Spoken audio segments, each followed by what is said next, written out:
transmitiendo desde la Ciudad de México. Urus Radio, una estación para compartir.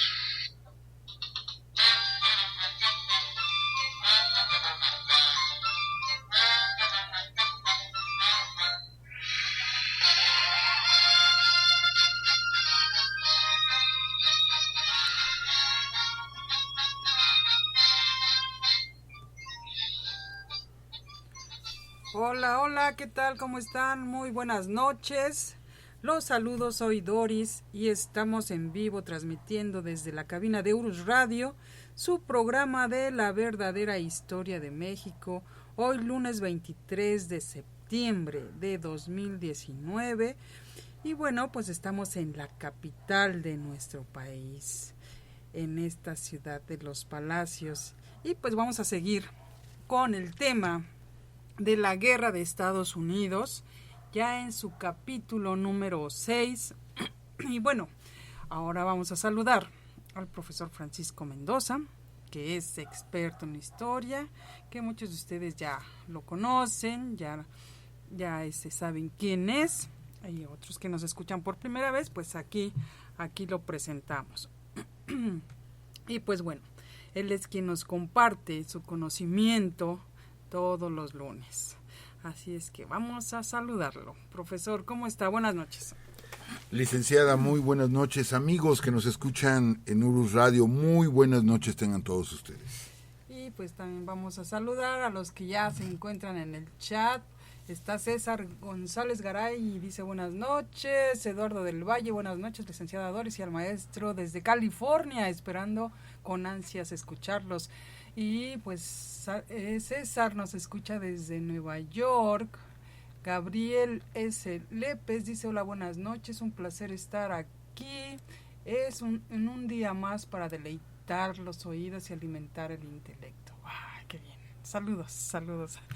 Saludos a todos ustedes, un muy fuerte abrazo.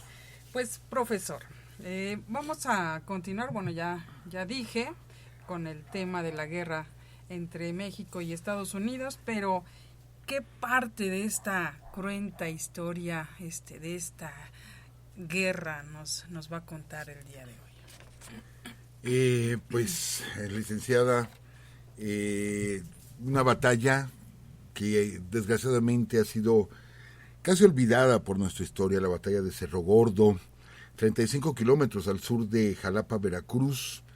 Y vamos a platicar de esa batalla y vamos a platicar de la toma de la ciudad de Puebla el 15 de mayo del 47, previo a la llegada de las tropas norteamericanas al Valle de México. Hay muchas cosas que comentar de la batalla de Cerro Gordo. Les comento, amigos, desgraciadamente una batalla olvidada de nuestra historia. Sí, así es, profesor, hay tantas cosas que se nos olvidan. Y bueno, también vamos a saludar aquí a Juan Carlos Pérez, dice buenísimas noches, me gustó su mensaje por el grupo de WhatsApp.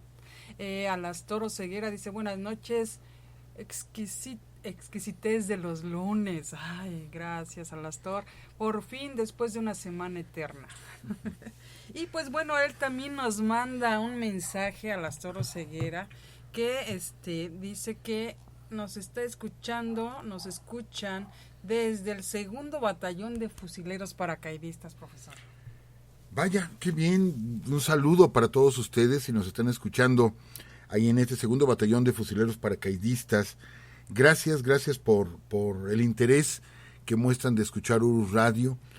Pues sería nuestro segundo acercamiento, ¿no, licenciada?, con personas del ejército. Bueno, en la ocasión anterior tuvimos la oportunidad de convivir con elementos sobrevivientes del heroico Escuadrón 201.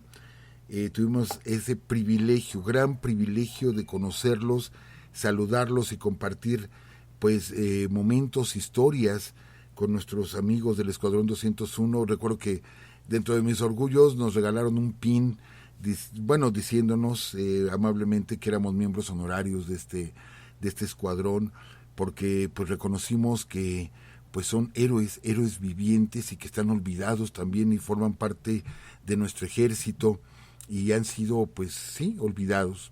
Entonces pues qué bueno que nuestros amigos de del segundo batallón de fusileros paracaidistas nos está escuchando. Un saludo para todos ustedes. Sí, un saludo también a Alberto de la Peña, dice buenas noches, listo y atento para el episodio de hoy. Eduardo Martel dice vaya vicio de programa, tanto en ¿qué dice? Que en un mes. ¿Qué?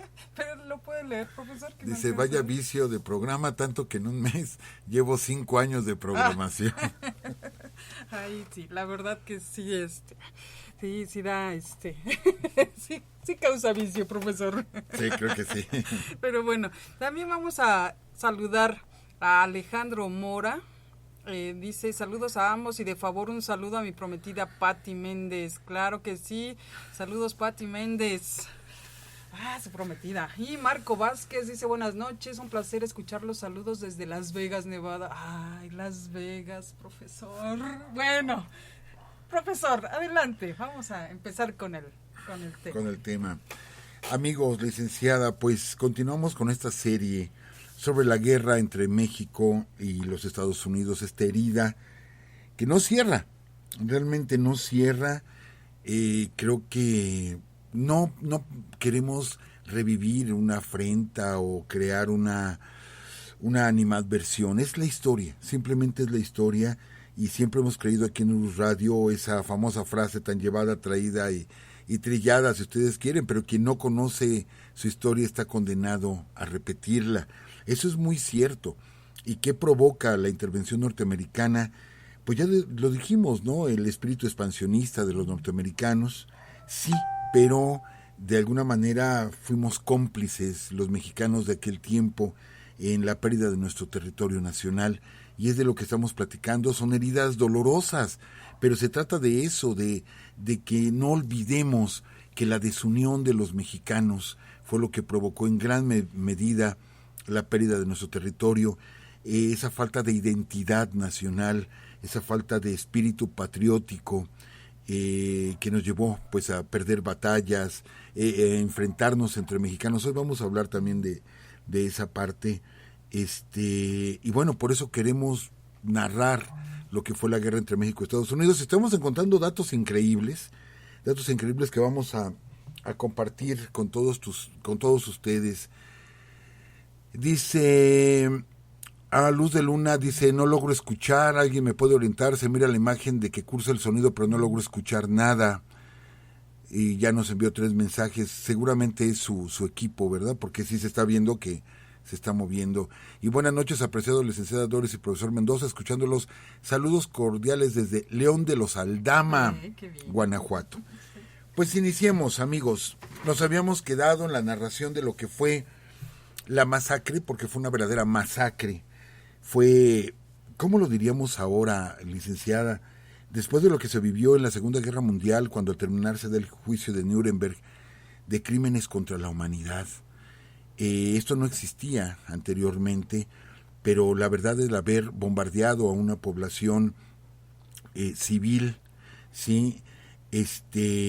Donde se le pide al general Scott que permita la salida de mujeres, niños y ancianos, y él dice, no sale nadie de ahí hasta que no se rindan.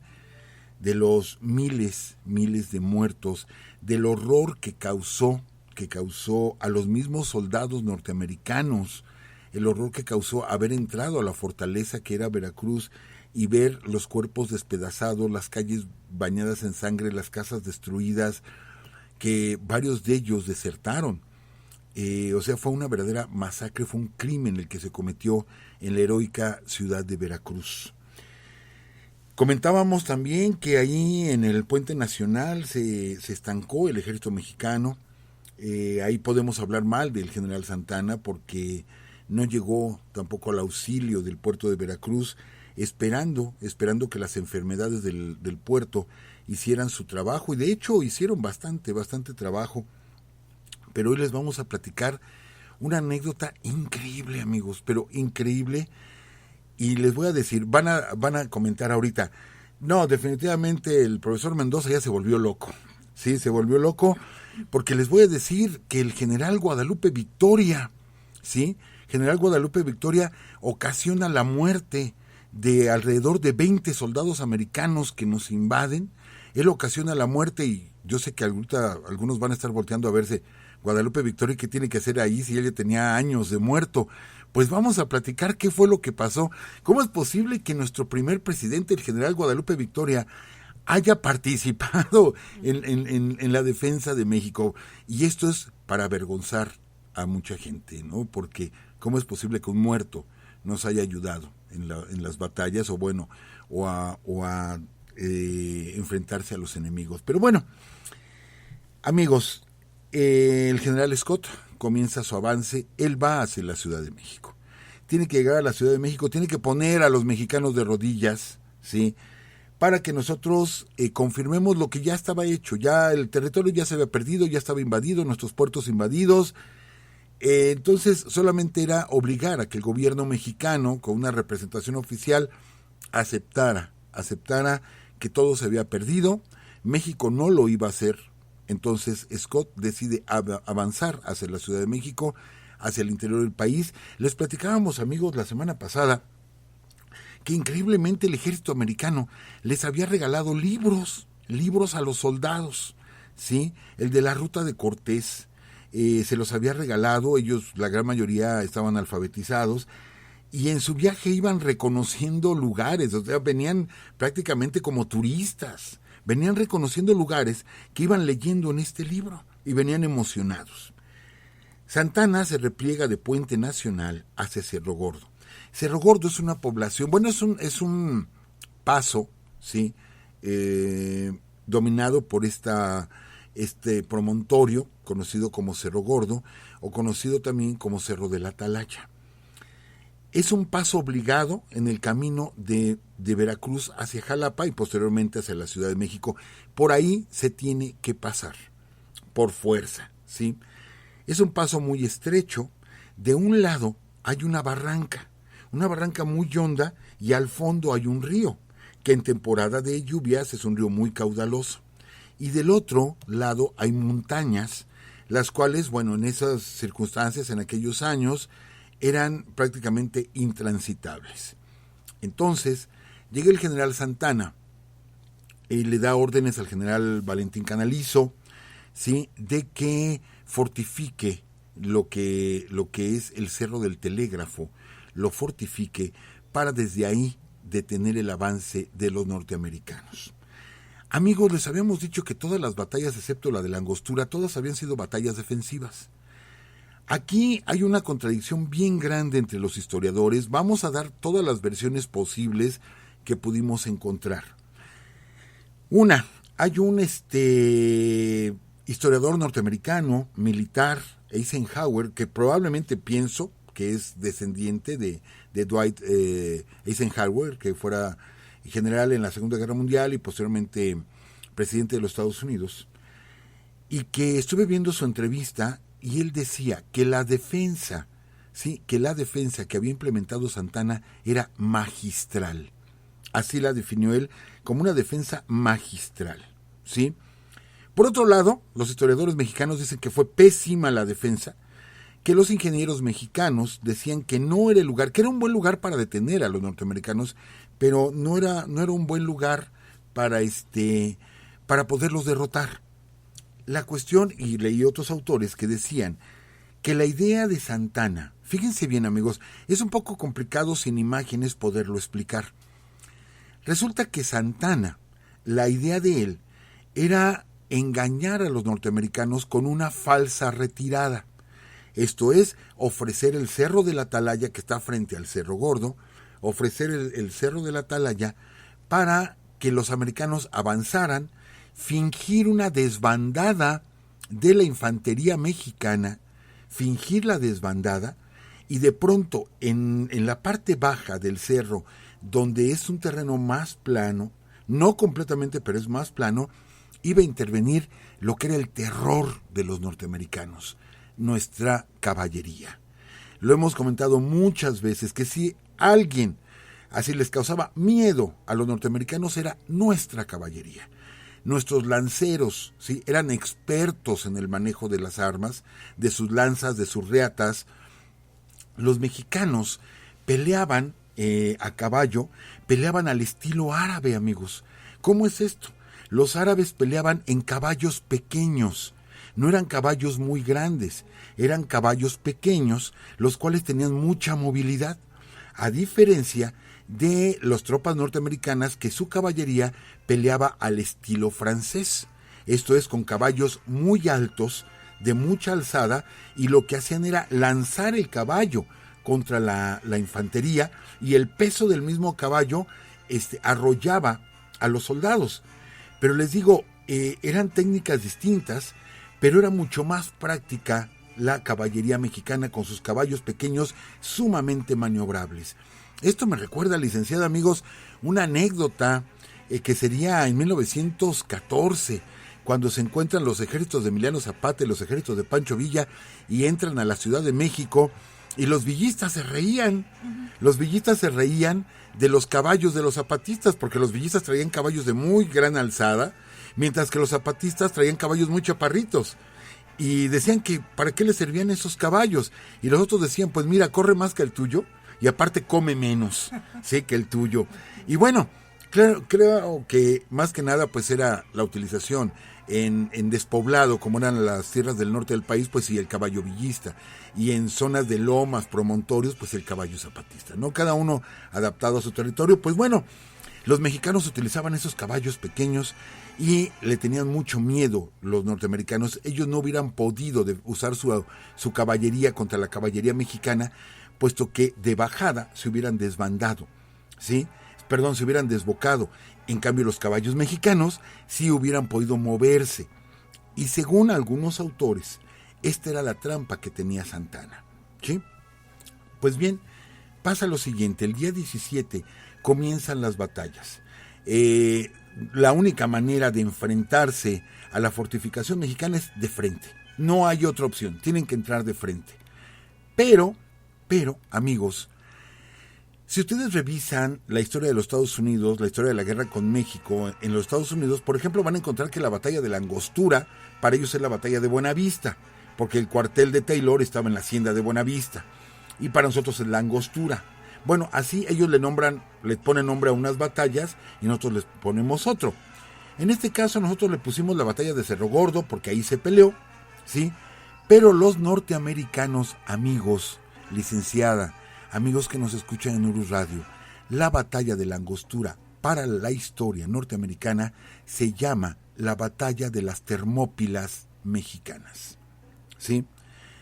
Uno dice, a ver, ¿qué tiene que ver la batalla de las Termópilas, sí, con Cerro Gordo, Veracruz? O sea, ¿qué tiene que ver?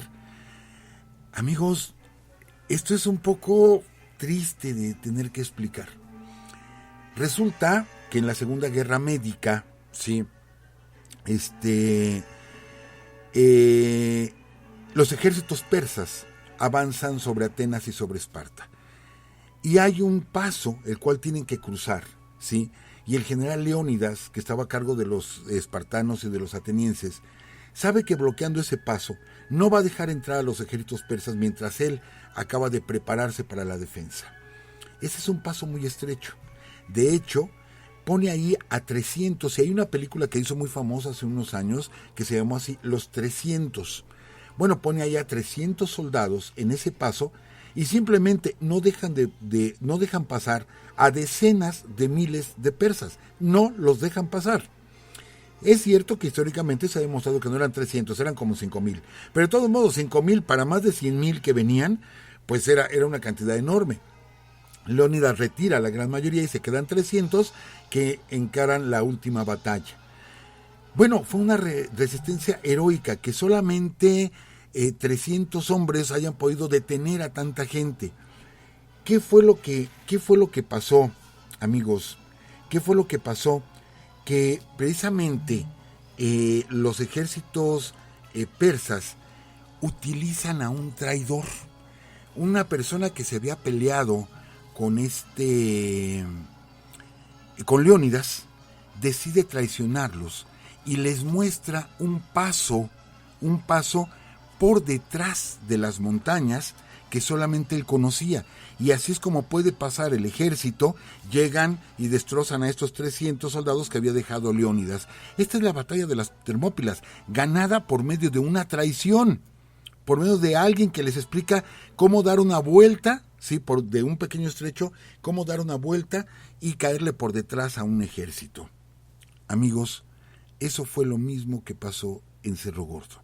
Vamos a aclararlo porque se ha dicho mucho de la ineptitud de nuestro ejército, de la ineptitud de nuestros generales, de la ineptitud de nuestros oficiales, y no, lo que realmente sucedió, ¿sí?, fue una traición, ya que Scott lanza un ataque de 3,000 soldados de frente, pero Robert Lee, que era uno de los, en ese momento coronel, este coronel paga para recibir la información de cómo le pueden dar vuelta al ejército mexicano y llegar por la retaguardia.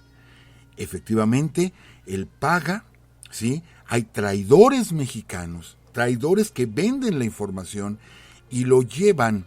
Es más, él pensó que esos traidores lo habían traicionado a él, porque hay un momento que pasan pegados a las tropas mexicanas.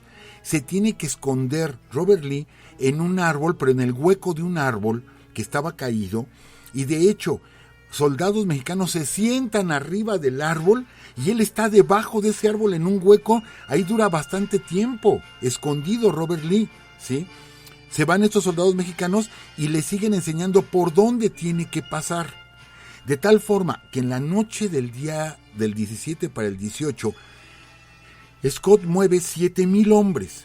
7,000 hombres, el grueso de su ejército lo pasa, ¿sí?, a escondidas del ejército mexicano por un paso que habían vendido la información traidores mexicanos.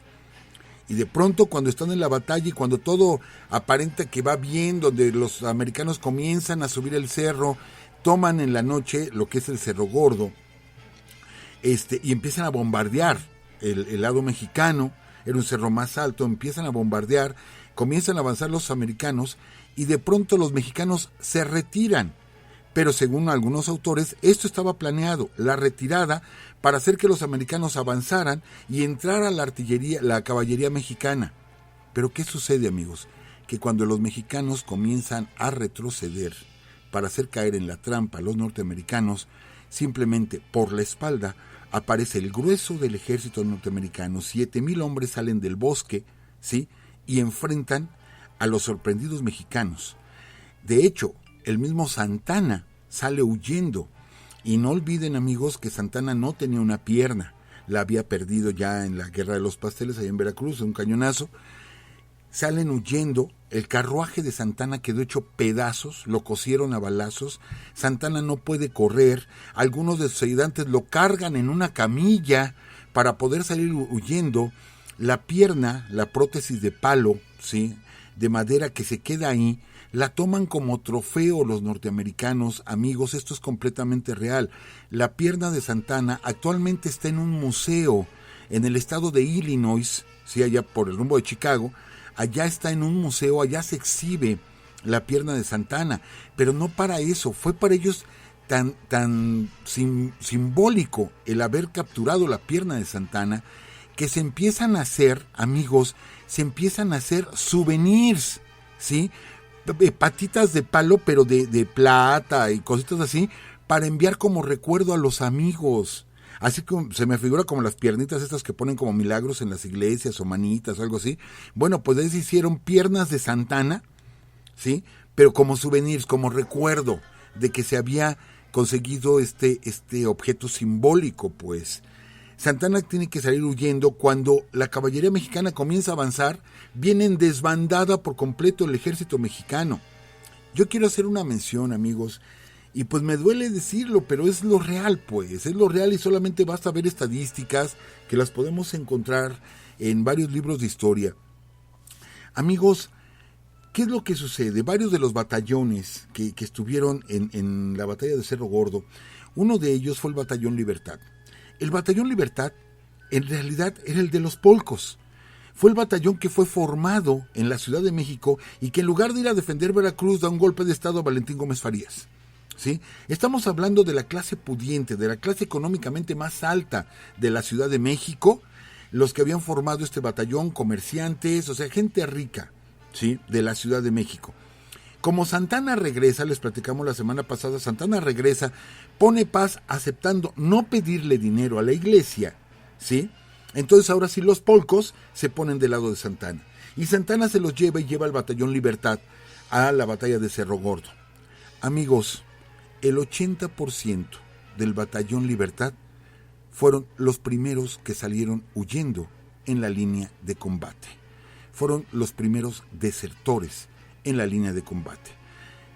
Tuve que leer algunos textos, en algunos decía que la desbandada del ejército mexicano comenzó con ellos. Se crearon pánico en las líneas mexicanas y que los oficiales mexicanos no pudieron detener la desbandada mexicana y de pronto todos corrieron porque vieron que un batallón entero se echó para atrás, ¿sí? Un batallón entero se echó para atrás. El chiste es que huyen y quedan de los 10,000 soldados mexicanos, quedan alrededor de 1,000 muertos, 3,000 prisioneros y todos los demás en desbandada. Se pierde la batalla en unas cuantas horas, bueno, del 18 de abril, en 3 horas que duró la batalla. El 17 se peleó y el 18 se pierde en 3 horas. Santana tiene que huir entre barrancas, entre árboles, etcétera, tiene que huir, va rumbo a la ciudad de Puebla, ¿sí?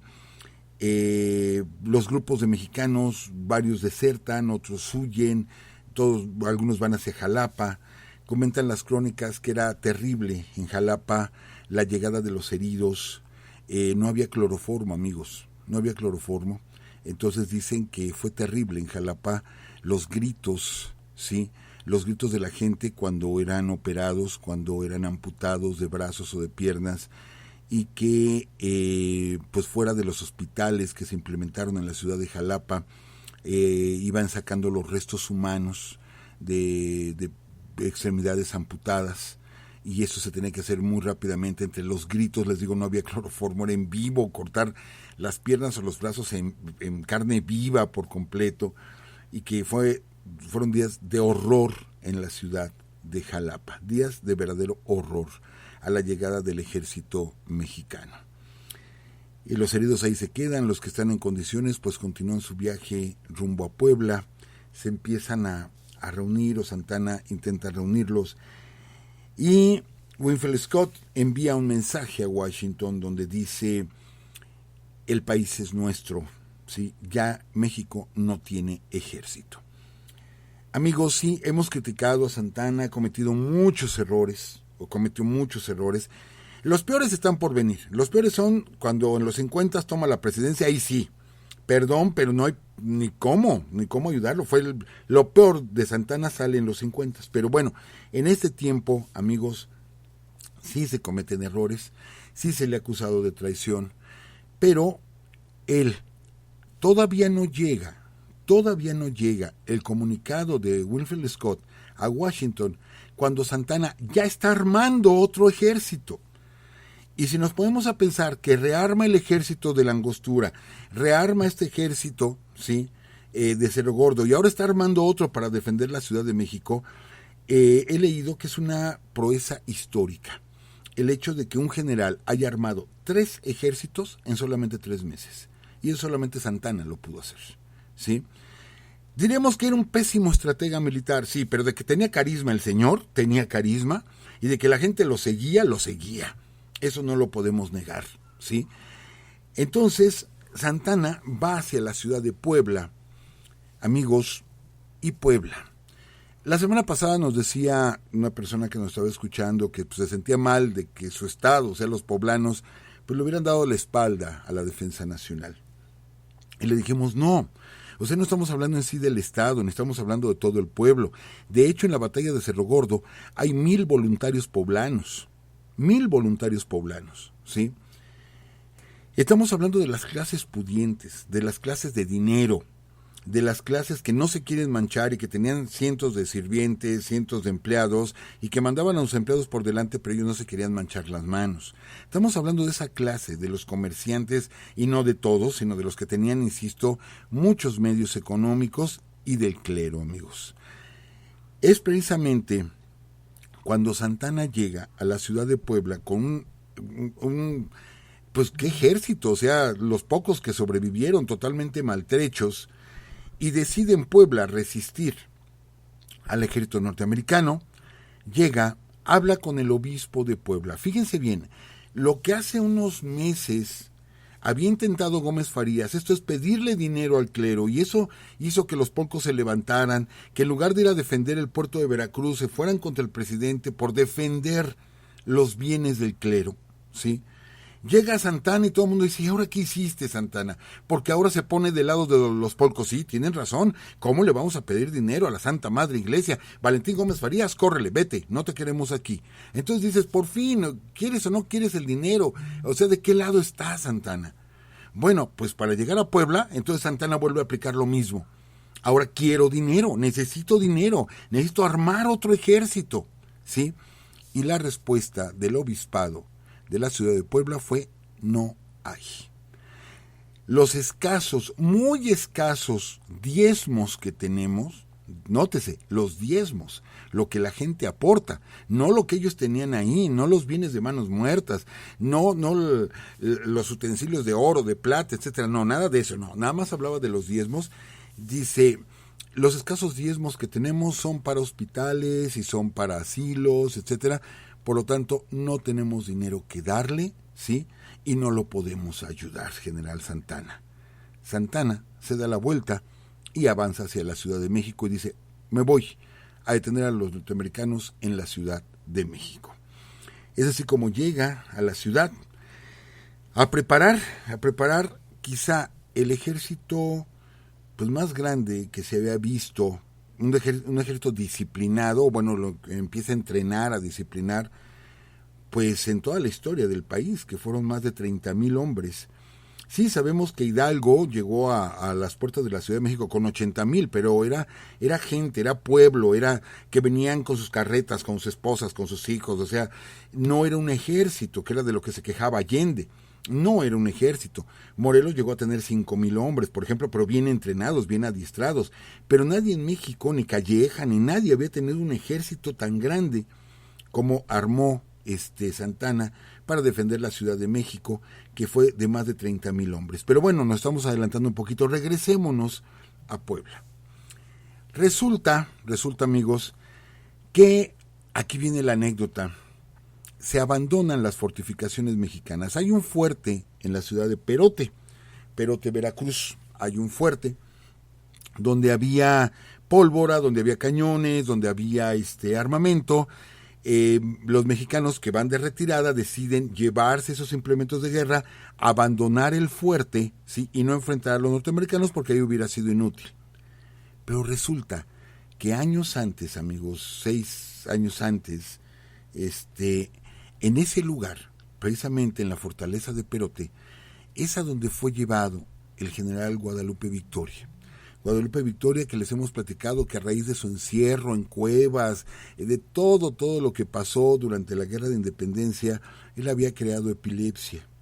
Fue presidente de México, de hecho, sus 4 años, él pudo entregar el poder, que ya con Vicente Guerrero empezaron a pasar muchas cosas, y Anastasio Bustamante, pero bueno, él entrega el poder. Y cae enfermo en los años 30, cae enfermo, él se pone muy, muy mal, lo llevan a la fortaleza de Perote para que mejore un poquito el clima e intentar que mejore la salud, y él muere en esa fortaleza. Él pide que su cuerpo sea traído a una iglesia acá a la Ciudad de México, pero para eso tuvieron que embalsamarlo, amigos. Embalsaman el cuerpo, pero ustedes saben que para embalsamar un cuerpo se le tienen que retirar las vísceras. Bueno, pues resulta que le retiran las vísceras al general Guadalupe Victoria y las ponen en un frasco de alcohol, un frasco grandote de alcohol, y en otro ponen el cerebro, sí, que también hay que sacarlo.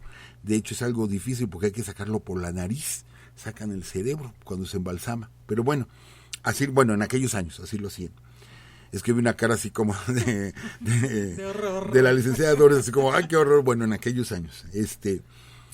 Y se llevan el cuerpo del general Guadalupe Victoria, pero se queda en las bodegas, ¿sí? Los 2 tarros de alcohol, los 2 frascos de alcohol, uno con las vísceras y otro con el cerebro del general Guadalupe Victoria. Pero con el paso del tiempo, porque no era formol, era alcohol, se empieza a desintegrar el alcohol lo empieza a desintegrar y nadie tocó eso, ahí estaba, ¿sí? Quizá le pusieron algún letrero, pero en español.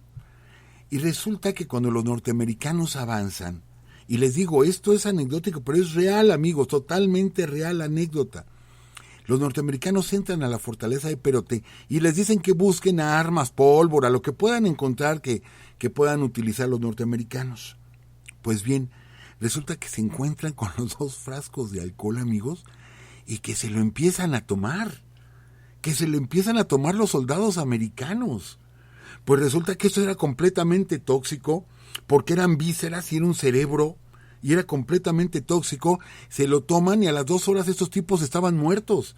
Sí, he leído 3 o 4 versiones, todos hablan de más de 15 muertos, unos dicen que 18, otros que 21 y algunos de más de 30, pero de que fueron varios muertos de los soldados norteamericanos por comerse, o tomarse más bien, las vísceras del general Guadalupe Victoria.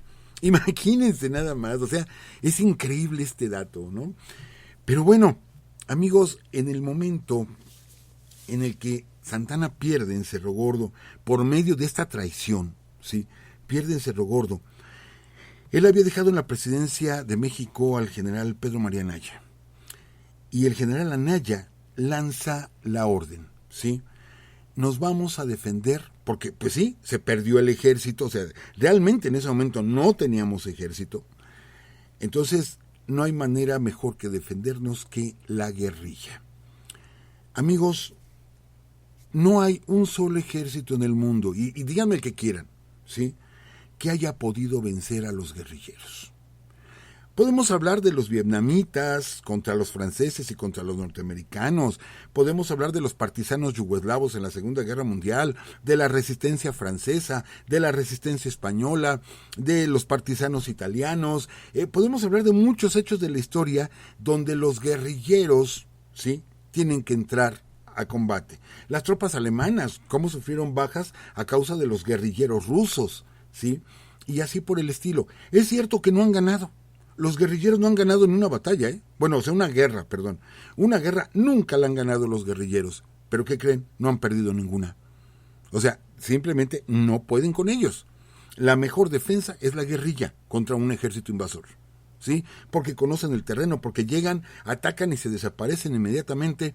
Y el general Anaya dice, vamos a defendernos con guerrilla, y queda autorizada la creación de guerrillas en todo el territorio nacional. Después platicaremos, amigos, ya al último, platicaremos de el padre Jarauta, que fue un gran guerrillero mexicano, bueno, él era español, de un gran guerrillero mexicano que nos defendió y que le hizo estragos a las vías de abastecimiento del general Scott. Pero, y aquí nos están diciendo, oiga, es la primera vez que los oigo en vivo, me encanta tu programa, originario de Monterrey, residente en Houston, me encantaría que hablaran, si es que no han hablado, del tema de Mexican Spy Company. Es de lo que vamos a hablar en este momento, mi amigo. Pues resulta que llega el general Scott a la ciudad de Puebla.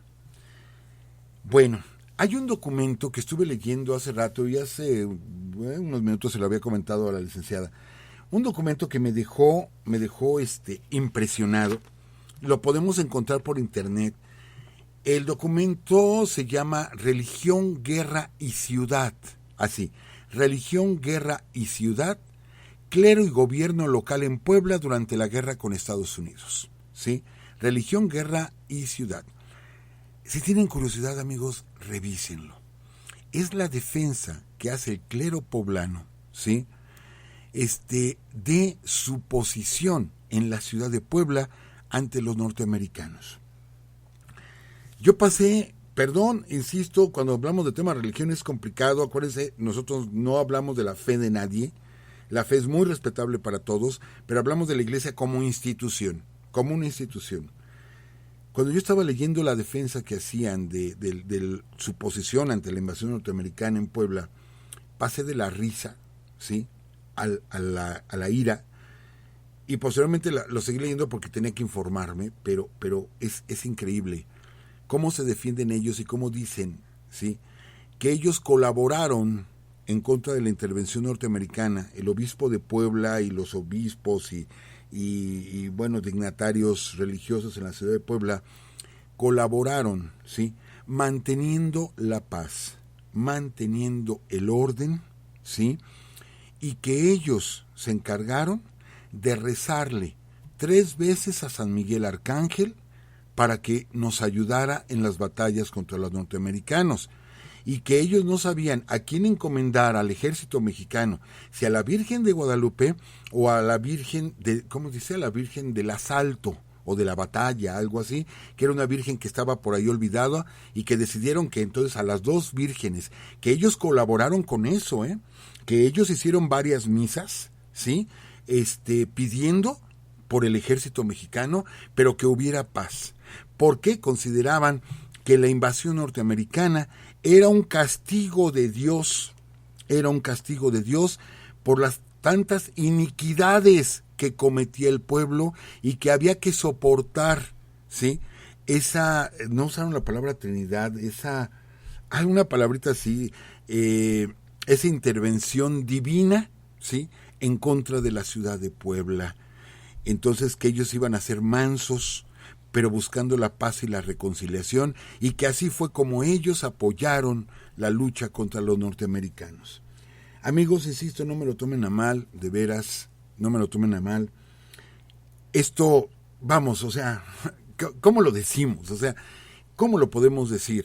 Entonces, que cuando platicamos de que el batallón mormón le habló a Dios y Dios les dijo así a su profeta, a Brigham Young, sí, la guerra contra México es justa, puedes ir a pelear contra México, y luego nos decían, no, los mormones sí vinieron, pero no pelearon. ¿Cómo no? Tomaron la ciudad de Tucson, o sea, que era territorio mexicano, ellos la tomaron, ¿sí? En fin, entonces podemos decir que sí es cierto, que Dios estaba en contra de nosotros. Los mormones lo dijeron, ¿sí? Perdón, la licenciada que me enseñó un comentario de Alastoro Ceguera, perdón, híjole, San Miguel Arcángel es el santo de los paracaidistas, perdón, si hiero susceptibilidades, insisto, no hablamos de la fe religiosa, no, hablamos en este caso del clero como una institución, pero lo peor fue cuando sonaron a repique las campanas de las iglesias de Puebla, que se distingue por tantas iglesias, a la entrada del ejército norteamericano, amigos. Sonaron a repique las campanas, el ayuntamiento de la ciudad protestó inmediatamente y el clero contestó que era para mostrarle a los norteamericanos que ellos estaban en son de paz y que ellos iban a seguir con su vida religiosa y que todo el pueblo era un pueblo religioso y que por eso se habían sonado las campanas, pero que no porque les diera gusto que hubieran llegado los norteamericanos a invadirnos. Amigos, son pretextos y no se vale que utilicen la fe religiosa de nuestro pueblo, que insisto es muy respetable, ¿sí? Así como nos comparte esto nuestro amigo Oceguera, es muy respetable la fe religiosa, pero no se vale que este tipo de personas, ¿sí?, abusen de la fe. No se vale, y lo hemos dicho muchas veces, y todavía nos falta lo peor, amigos, todavía nos falta lo peor de la intervención de la Iglesia en la guerra contra los Estados Unidos, y que fue fundamental. Todavía nos falta platicar muchas cosas. Creo que en un momento como este, donde teníamos al ejército norteamericano en la ciudad de Puebla, a menos de 200 kilómetros de la capital, donde no teníamos un ejército, donde estábamos peleándonos, y donde no son los únicos criticables, amigos, no son los únicos criticables. En lo que Santana va de Puebla a la Ciudad de México, se reúne el Congreso mexicano. Amigos, el Congreso, la Cámara de Diputados de México, se reúne de emergencia, y es obvio que el tema va a ser cómo vamos a defender al país, ¿sí? Cómo vamos a armar batallones, cómo vamos a armar soldados, qué vamos a hacer. No, el tema, ¿sí?, en la Cámara de Diputados era si nos convertíamos en una república centralista o en una república federalista. Ese era el tema en la Cámara de Diputados. Amigos, perdón, hace poco me enviaron un mensaje que decían que se preocupaban que se me fuera a dar un infarto. Bueno, es que eso enoja a cualquiera.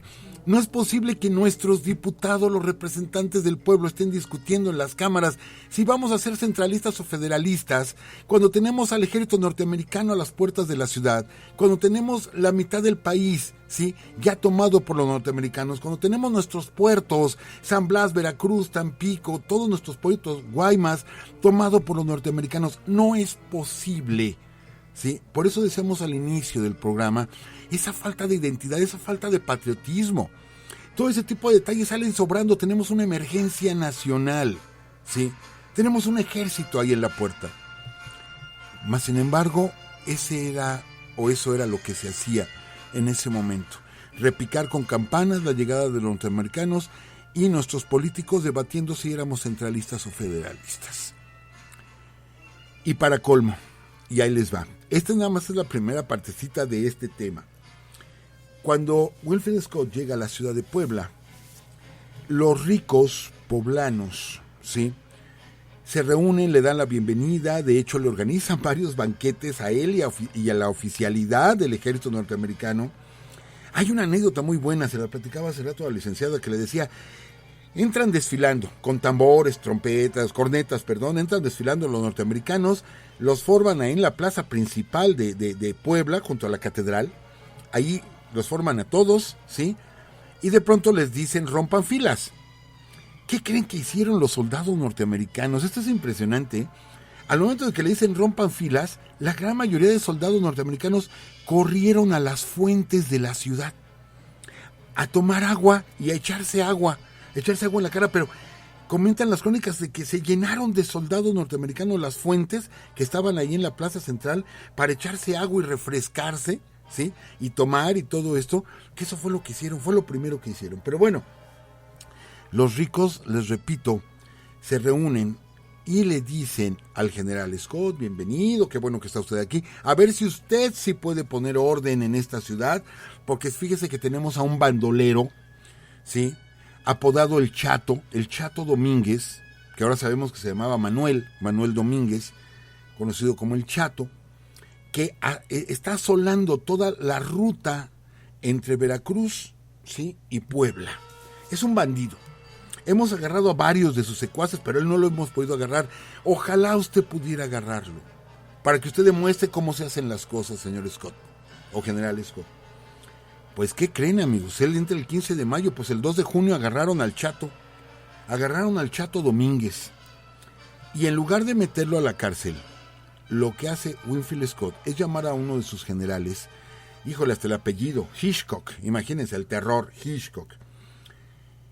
Y le da instrucciones, ya que platica Scott con el Chato Domínguez, y le da instrucciones y le dice que tienen que formar, amigos, una compañía dedicada al espionaje.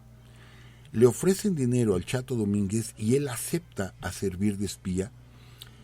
Él trae a 5 de sus hombres y pide que le liberen a 7 más que estaban en la cárcel y forma una gavilla de 12 hombres con los cuales forma la Mexican Spy Company. Esto es, Compañía Mexicana de Espías. Pero el solo hecho del nombre, amigos, del nombre, de company, o sea, como si fuera una industria, una empresa o algo así, la Mexican Spy Company con uniforme propio, que el uniforme era exactamente el mismo uniforme de los lanceros mexicanos. Esto es camisa verde y un pantalón oscuro. Pero lo que los diferenciaba es que en el sombrero se ponían un listón rojo o en la lanza un listón rojo. Amigos, ellos se convirtieron en contraguerrilleros.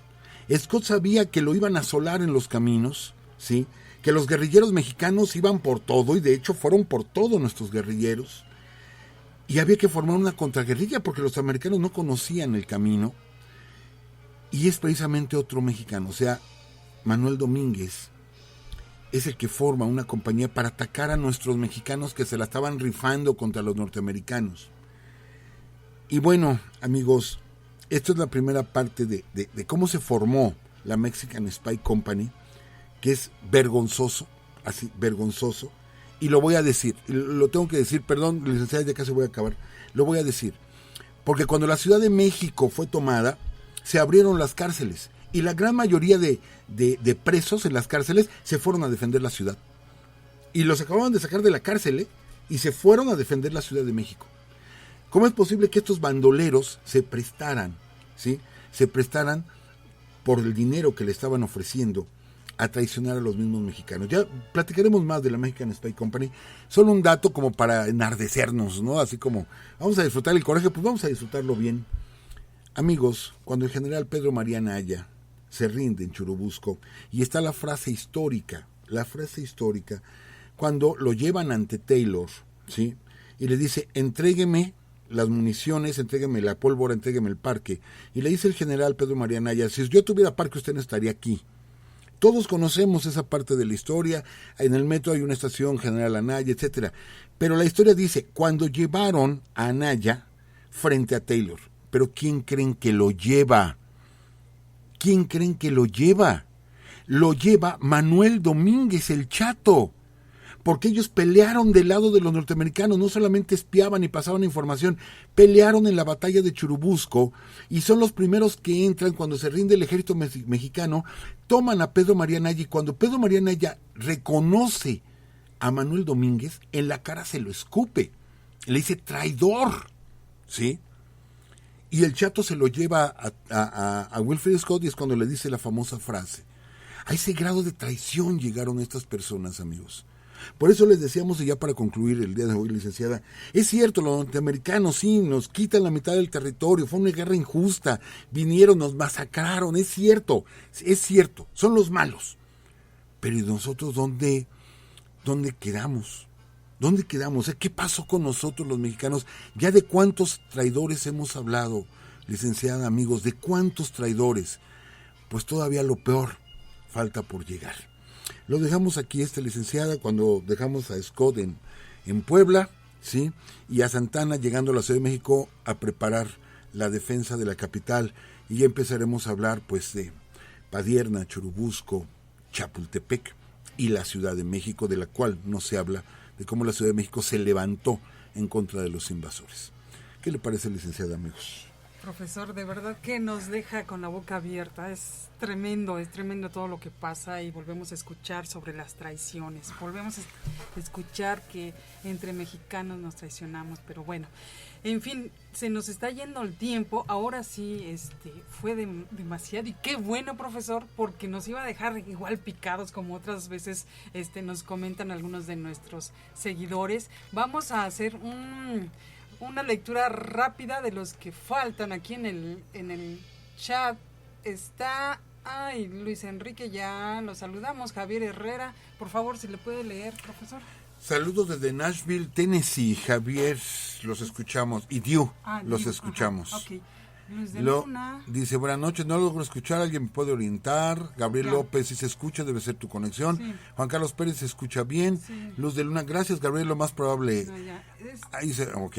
Y bueno, sí, Adrián Gam dice, buenas noches, es mi primera vez en vivo. Adrián. Luz de Luna, gracias, Carlos. Dice Adrián, dice, saludos desde la heroica Caborca, Sonora. Así es, heroica Caborca, y eso es algo que tenemos que pelear mucho. Caborca es heroica, muchas ciudades son heroicas en México. ¿Por qué Monterrey no? O sea, ¿por qué Monterrey no la ha declarado heroica después de la batalla de Monterrey? Bueno. Okay. Hugo Salas, listo con mi café y mi pan de muerto. ¿Quién más, profesor? Israel Alemán, buenas noches. Las traiciones en México han construido más muros que Donald Trump y nuestro país se ha levantado sobre el asesinato de sus héroes, muy cierto. Saludos desde Tuxtla Gutiérrez, Chiapas. Israel Alemán, saludos desde Tuxtla Gutiérrez. Arte Cardero, dice tarde, pero aquí estamos.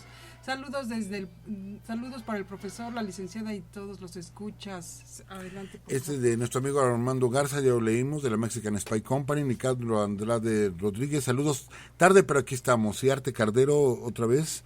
Saludos desde Monterrey, ahí me encantaría que hablara acerca del general de Urrea durante esta guerra, claro, Alastor Oseguera, claro que vamos a hablar de él. A Boites Lucero, qué buen programa, como siempre, felicidades. Alastor, híjole, San Miguel Arcángel es el santo de los paracaidistas. Profe, ¿tenemos servicio secreto mexicano? Sí, Eduardo Martel, sí lo tenemos, ya hablaremos de ello. La verdadera historia de los traidores, jaja, cuando se enoja el profe, todos nos enojamos. Perdón. Sí es cierto. Gabriel, transmite la emoción, profe. Gabriel Lepe, yo disfruto los corajes igual que usted, profesor, es desahogante porque aún hay muchos traidores. Sí. Profe, usted tiene la facilidad de transmitir ese enardecimiento, esa pasión. Le agradezco mucho, esperamos ansiosos el siguiente lunes. Armando Garza, de ahí la Mexican Spy Company es la razón de la celebración del 5 de mayo en Estados Unidos. No exactamente, pero algo tiene que ver, lo comentamos. Armando Garza, saludos desde Houston para mis paisanos en Cerralbo, Nuevo León. Y buenas noches, qué lamentable y vergonzoso tema. Feliz inicio de semana. Sí, es cierto. Sí, es cierto. Amigos, los dejamos porque ahora sí se nos fue el tiempo. Y pues que estén muy bien, por acá los esperamos. Está también Luz de Luna, dice, ojalá puedan hablar de la historia de la educación en México, por favor. Así es, profesor, tiene muchas solicitudes. Bueno, vamos a saludar también, gracias de verdad a todos los que nos siguen en Facebook, en Twitter, a todos nuestros suscriptores de YouTube, en Spreaker también, a todos los que nos mandan mensajes, sugerencias, saludos.